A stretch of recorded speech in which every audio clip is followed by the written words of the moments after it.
I once again fear that I've bitten off more than I can chew, but I am excited to share today's project with you. From something old, I will be creating something brand new. Stick around and watch the video to find out what I'll do!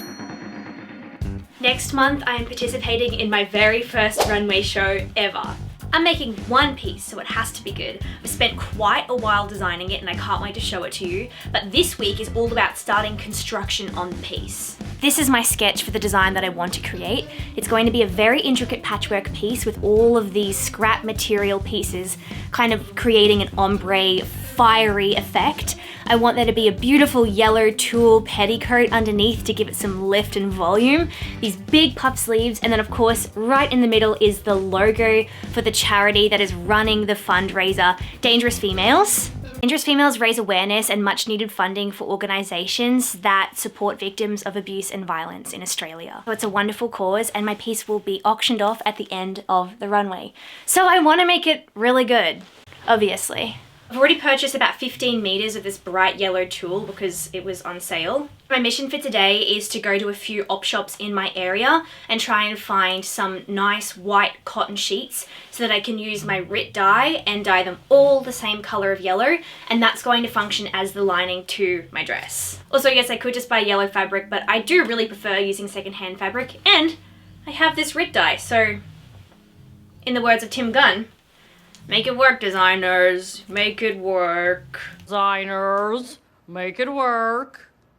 Tim Gunn. Sorry about that. So I'm gonna source fabric, dye fabric, hang it out to dry, and maybe get onto some pattern drafting, and then I can get into all of the fun stuff.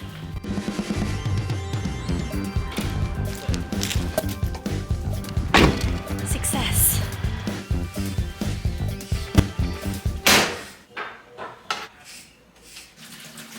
My approach to dyeing these sheets was extremely haphazard and a little bit crazy.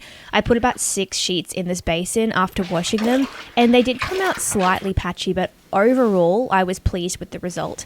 But next time, if I were going to be dyeing sheets for lining, I would definitely be putting them in 1 or 2 at a time so they had heaps of room to collect all of the colour. It was a bit of a gamble though. It didn't work. I'm just lucky. The fabric has been sourced, washed, dyed, washed, and now we're ready to go. I had to go to 4 op shops yesterday before I could find any white sheets, and then at the 4th one I found 5 white sheets, so I was so lucky. I was about to give up hope and just go to Spotlight. The composition of this textile I believe is about 50-50 polyester to cotton, so I was concerned that my RIT dye was not going to work because I think it said the maximum amount of polyester would be 35%, but they all took nicely. There's some slight variegation to the colour, but I think that's just because I was a little bit free with my measurements. And also, I put all 5 sheets into the basin because I was like, let's just see if it even works. And I don't mind because it's lining. And I'm super pleased with these 2 colours together to create the lining shell of the piece. Awesome. Also, I don't know if I need 5 sheets for this, but I wanted more rather than less. To get started today, I think I want to do a little mini mock-up toile and just see what the shape is looking like and if it's kind of working. And then from that, I'm going to draft my pattern and probably construct my lining first because that will be easier. Okay.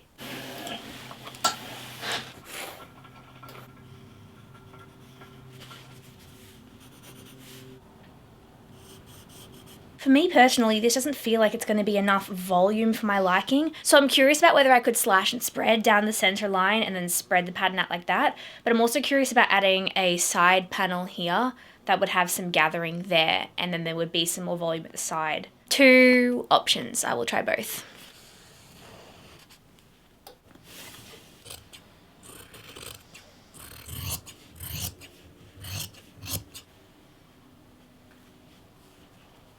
I know it's calling me, I'll make my mom proud. This is pretty laughable, but I need something to put my dress on, so I just have this little bottle of olive oil, which I weirdly think is going to be perfect. Oh, you look so pretty, olive oil. Okay, this is the vibe. It's cool. I have a feeling that the structure of the calico is giving it more shape than it would naturally have. I think I might need to mock it up in my cotton. It's pretty cool. Just don't want it to look ridiculously voluminous. I'll do one more mock up. Okay, yeah. I think it's a lot less Oh, when it's made out of this fabric. Once again, you look beautiful, Mr. Olive Oil. I think it's really wonderful having so limited seams in the garment because I'm hoping that just brings a lot of attention to the patchworking, which is the star of the show. Time to scale this up. I find it really hard to get the hem even when I'm drafting a pattern that has a circle skirt. I don't really know what I'm doing. I just tried to measure to see that it was the same length all the way along the curve.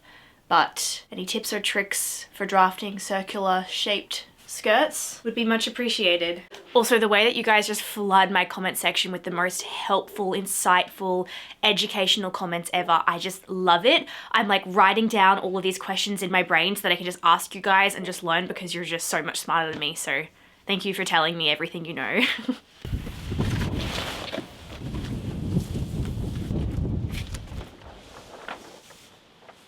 It's like the windiest day ever, but again, I'm doing a project that just is too big for the inside of my house. And luckily I had this photography paper that I kind of messed up on a different windy day. So I've just been saving it for a project like this where I needed a lot of paper. So kind of good. I'm gonna piece together my pattern now outside. That's what I'm gonna do. Oh my gosh. Oh. Immediately no. That was far too treacherous outside in the wind, so I'm gonna make do inside. Don't make unnecessary journeys! Don't take risks on treacherous roads!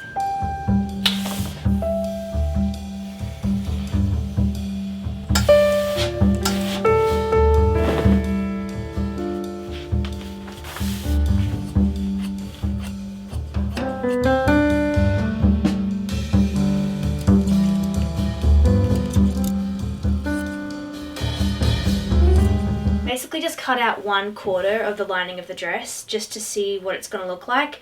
Been draping it up on my dress form, draping it against my body, seeing whether I like the collar where it is, the length of the dress, evening out the hem, is the armhole fitting right. And I'm just making micro adjustments, and then once I'm happy with this drape, I'll transfer that back onto my paper pattern. I find designing day so interesting because I'm not doing a lot physically, but my brain gets so fried. I'm just making a bunch of decisions and thinking and being a bit mathematical. I'm already kind of toasted, you can probably tell, but that's okay. Okay, I think my pattern is done. I do not like working with this thick photography paper. It was stupid. I just have no idea where my pattern paper is since I moved. Oh well. It's good that it's sturdy because I'm going to need to use it a lot to make this dress. Time to make the shell of the dress. I think we're ready.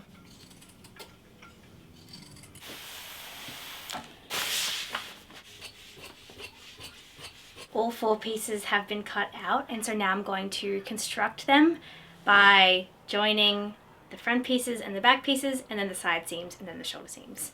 I think I'm just going to sew at a 1/2 inch and then overlock the raw edge. The reason I'm overlocking as well, even though it is a lining, is because I'm not going to be perfectly joining the lining to the outer shell. It's just going to be inside with the tulle petticoat on it.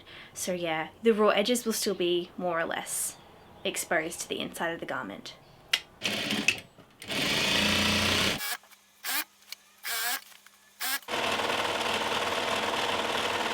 In my last video, someone asked how I can snip through the overlocking tails when I'm patchworking or batch sewing, and I thought that was a really good question. And the answer is, I don't always snip through them. Usually I'll use a needle and I'll thread the tail through the rest of the overlocking stitches to keep it nice and secure.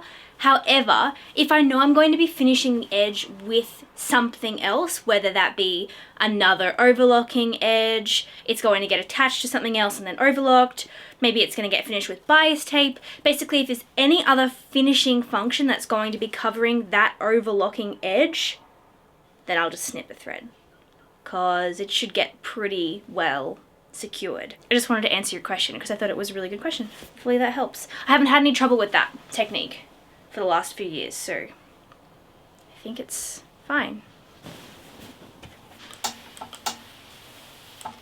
This is my lining. It has a slightly different shape to what I was expecting, but I think it's going to be cool. The hem is actually really wonky. I think my technique of just hemming the pattern piece on my dress form didn't really work, but it was worth a try.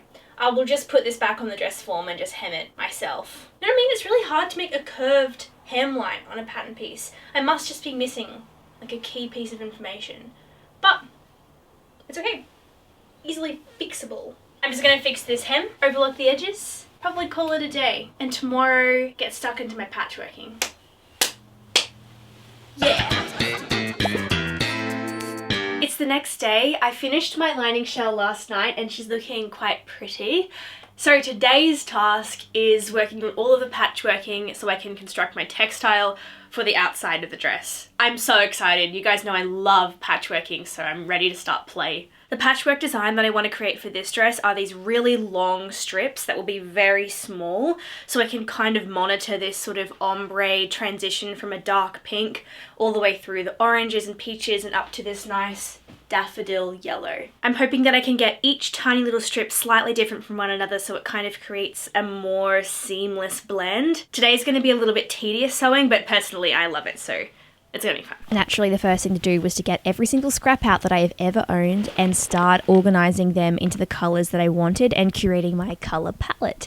It ended up being all of these pinks, corals and yellows, and it was quite pleasing to see the ombre all laid out. I just tested my idea because I just wanted to make sure it worked, and I really like it. I think it's quite effective even from having 4 strips sewn together.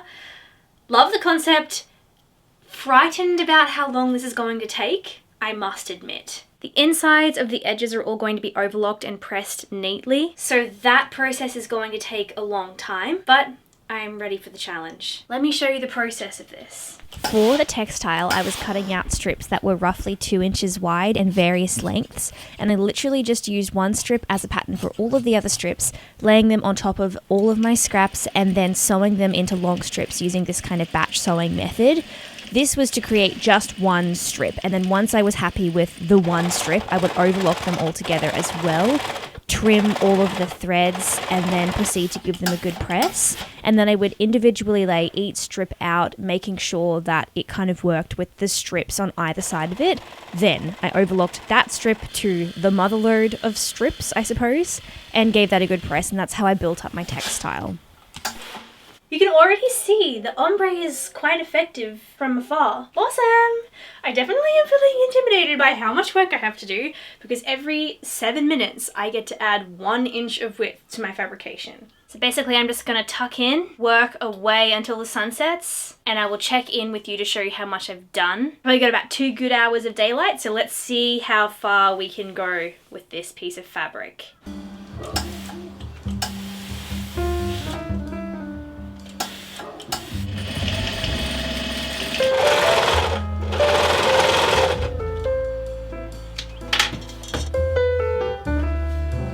Well, it's about 4:40. This is as far as I've gotten, but I was kind of working really slowly because I was making content for Instagram and doing some other things in between, so not going super fast. This is the progress I made.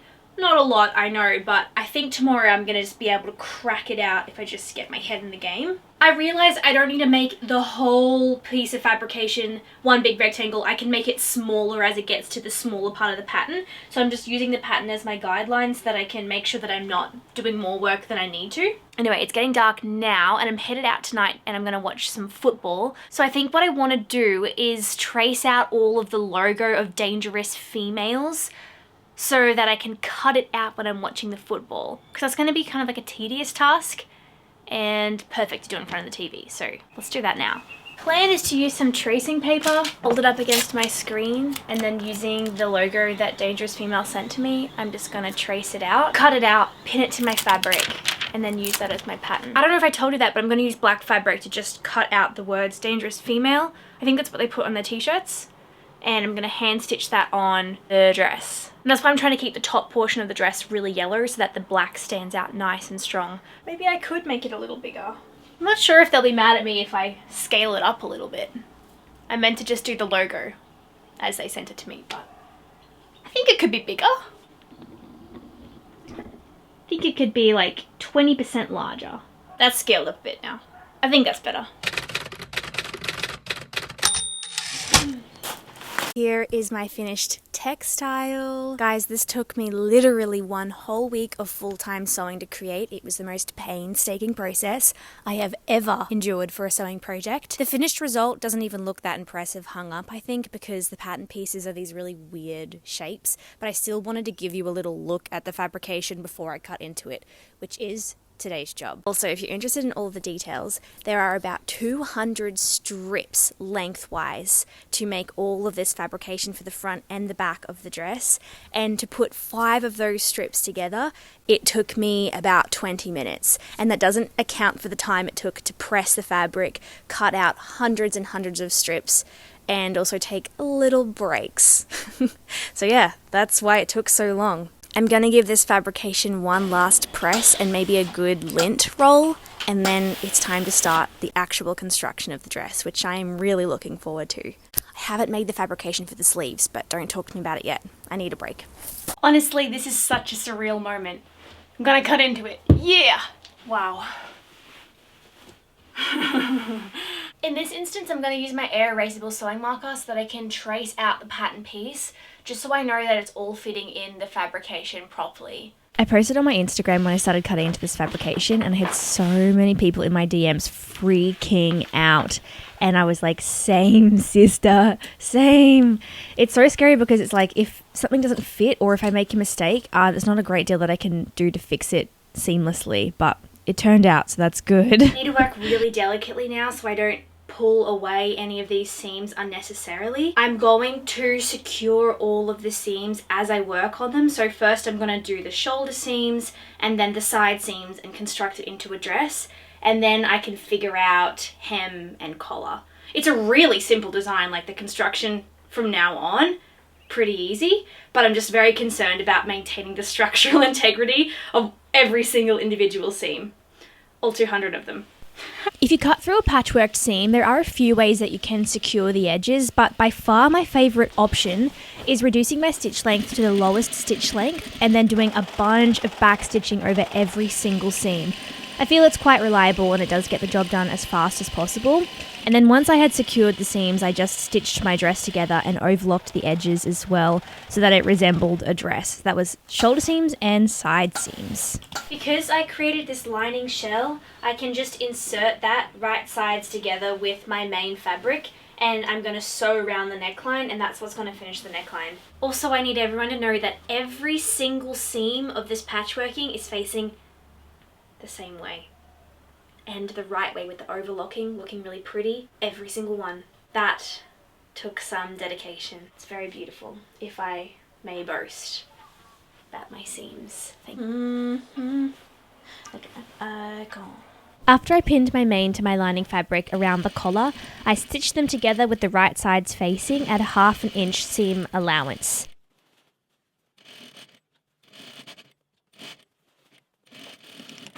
Now that I've attached my lining to the main, I'm going to overlock this whole neckline. Then I'm going to edge stitch it, which will help the lining to stay on the inside of the dress. And I haven't decided if I want to do a top stitch. I'm leaning towards no, but let's have a little see. I think I actually said edge stitch, but what I meant to say was an understitch. That's what I did here to help everything lay nice and flat. I then gave the collar a good press, and I did decide to do 2 rounds of top stitching in the end because there was so much weight to this fabric and I just wanted everything to lay nice and neat and flat. Then after that, I basted all of my letters onto the front of the dress so that it was ready to be hand sewn on individually, every single letter.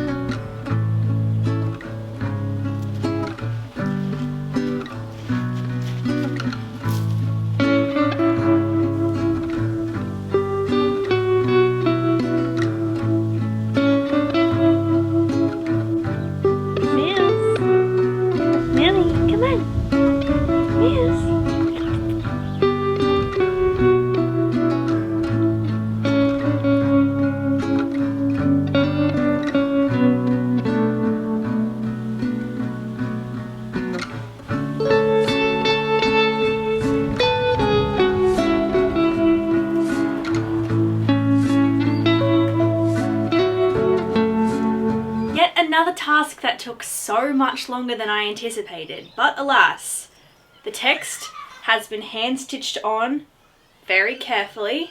I'm so glad that I decided to leave this unfinished. I am going to add sleeves right now, but if I had added sleeves before, it would have been so much harder to do all of that hand stitching, so happy accident, I suppose. And the next task to do is adding sleeves. Let's go. But before I do that, I just want to give a really quick plug for my Patreon. If you're one of my patrons, hi, you are the best. If you want more content from me, you might enjoy the space. Every month I post a 1 hour long video podcast where I talk all about crafting, techniques, sewing, projects, answer all of your questions. It's super fun and it's called Craft Club, so I bring a craft for us to do together, or you can just bring your own work in progress and we just work together. It's super fun. And the other thing I do is the pattern breakdown, which I have done 12 of now. Every month I'll do a long detailed journal entry about how I self-drafted these pieces, all of the techniques I use to create them. If I have any things from a textbook that might help you with technical sewing things, I'll include them. And it's just like a nice big journal entry about everything you need to know to create these garments. These are some of the garments that I've already done pattern breakdowns for. So if you sign up, you get access to all of these and of course all of the upcoming pattern breakdowns as well. That's all. Don't feel pressure to join. I just wanted to let you know that it is there if you want to support me and my art. Because of you, I'm able to work as an artist and it is just such a deep, deep joy and honor. So thank you so much. And let's put these sleeves on the dress.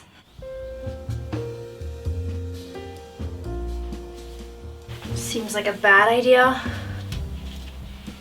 but a good one if it works.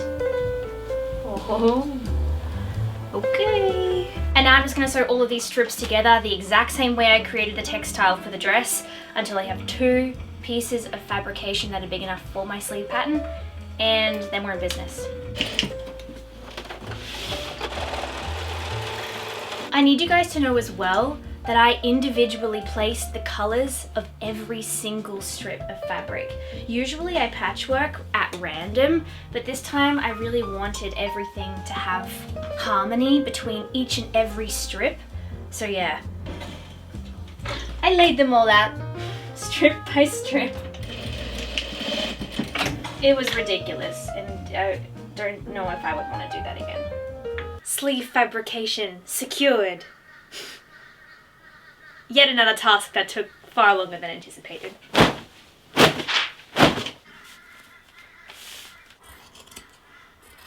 Low-key the prettiest fabrication I've ever made. Are you serious? I like it even more than the dress. To construct the puff sleeve, I first started by securing all of those seams that I cut through the patchwork, and then I sewed the side seam up and overlocked that side seam. Of course, I gave it a good press before sewing my gathering stitches along the top and the bottom sections of the sleeve. Then I was able to start constructing my cuffs, which are just tiny little cuffs sewn into a loop and then constructed like bias tape, I suppose. You just kind of fold it in half and then half again. Then I gathered up the bottom portion of my sleeve so that the circumference met the circumference of my cuff, attached the 2 of those together, being careful not to stab myself with the pins. Something I do like to do is just trim all of that excess seam allowance off before finishing off the cuff. I just find it a little bit less clunky to sew and wear.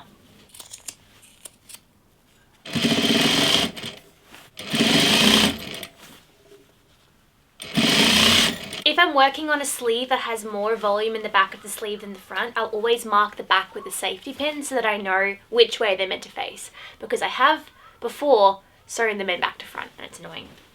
Never again! I wonder how many hours I've put into this dress now. Probably, I don't actually need to know that information, it'll make me sad.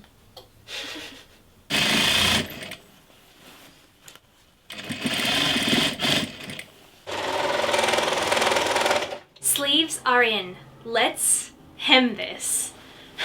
Listen, I don't really know the technical way around this, but what I usually do is I'll get a ruler and say I like it sitting right about here. I will just take this ruler around every single portion of the dress, trying to keep it nice and even, and I'll make a tiny little snip where I want that hem to sit.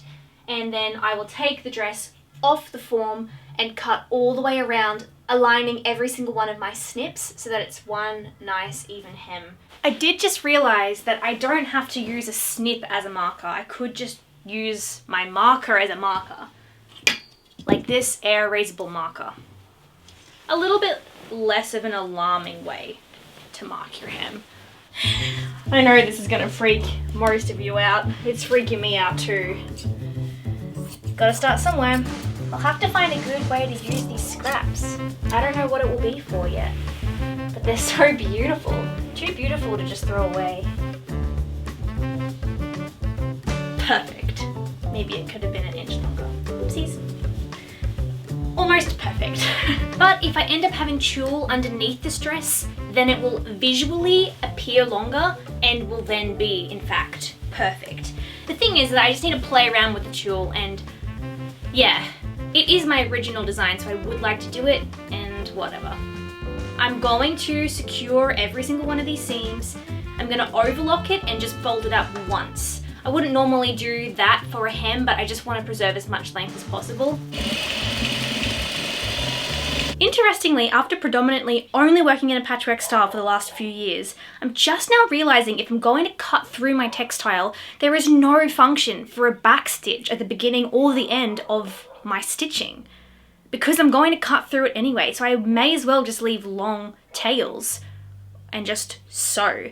Not that that really matters all that much, but for something like this where I sewed so many seams, it would have been more time efficient to just zoom down the seam as opposed to going zzzz, zzzz. That's a little bit of a specific thing, but I just learned that and I was like, interesting.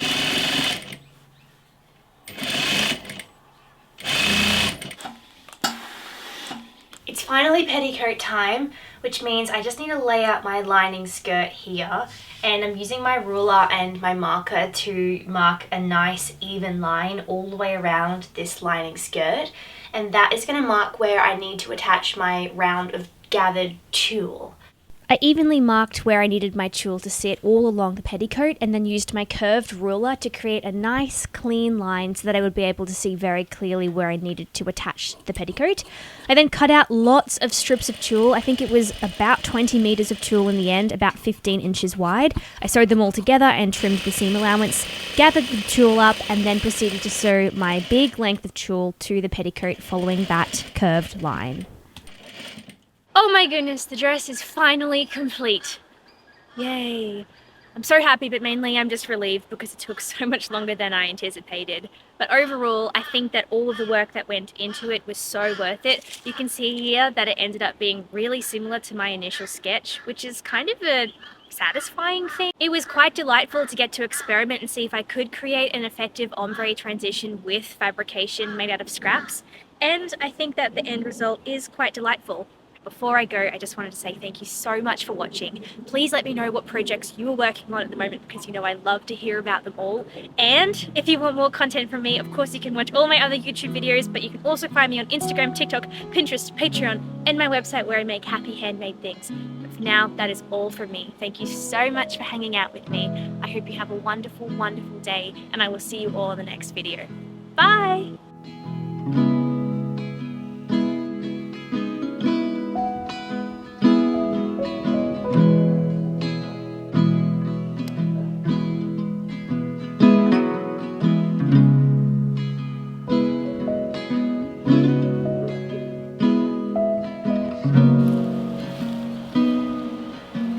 Go.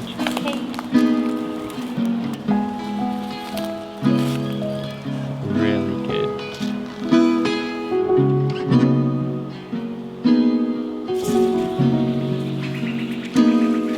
This is you. Thanks.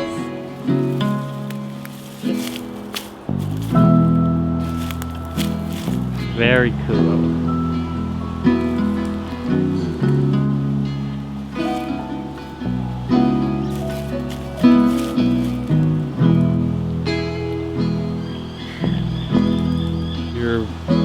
Your tulle moment? Tulle moment. Like your Suzanne. Thanks. It's very sweet when you wear it. It's nice to get them out. How? He was like Really? Yes. Are you serious? I'll have to show you. I was going to send you a video about it, but You look cute over there. You look good over there. subscribe. You can hear your echo. Really? Subscribe.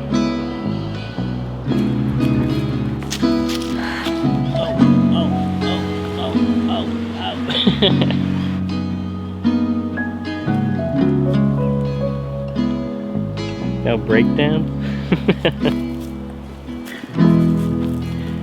Oh, Paris Olympics.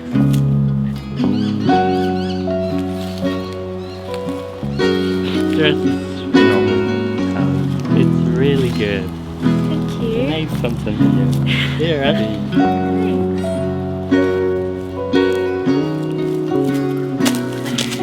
Nice. Wow. Awesome, right? Yeah. Pretty cool, right? Yeah. Watch it again. This time I'll do